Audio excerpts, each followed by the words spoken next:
നിങ്ങൾ സത്യം പ്രഖ്യാപിച്ചു കൊള്ളുക. ആരെയും കൂസേണ്ടതില്ല, മടിക്കേണ്ടതില്ല. ദ്രോഹിക്കുന്നവർ ദ്രോഹിക്കട്ടെ, മർദ്ദിക്കുന്നവർ മർദ്ദിക്കട്ടെ, അതിനെല്ലാം തടയാൻ ഞാൻ ഏറ്റെടുത്തിട്ടുണ്ട് എന്നുള്ള പറയും പോലെ പറഞ്ഞോളി. പക്ഷെ പറയുമ്പോൾ എന്ത് ശ്രദ്ധിക്കണം? വന്ദിർ അശീറത്തക്കൽ അഖ്റബീൻ, നിങ്ങളുടെ കുടുംബക്കാരെയാണ് നിങ്ങൾ ആദ്യമായി വാണിംഗ് നൽകേണ്ടത്.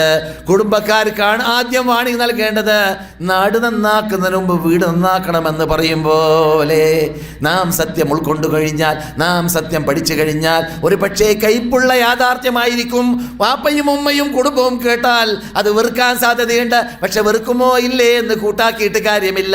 റസൂലുള്ളാഹി സ്വല്ലല്ലാഹു അലൈഹി വസല്ലം സഹാബാക്കളടക്കം അവരുടെ പിതാക്കളും അവരുടെ മാതാക്കളും എന്തായിരുന്നു?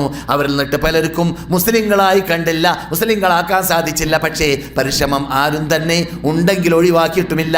എല്ലാവരും പരിശ്രമിച്ചിട്ടുണ്ട്. റസൂൽ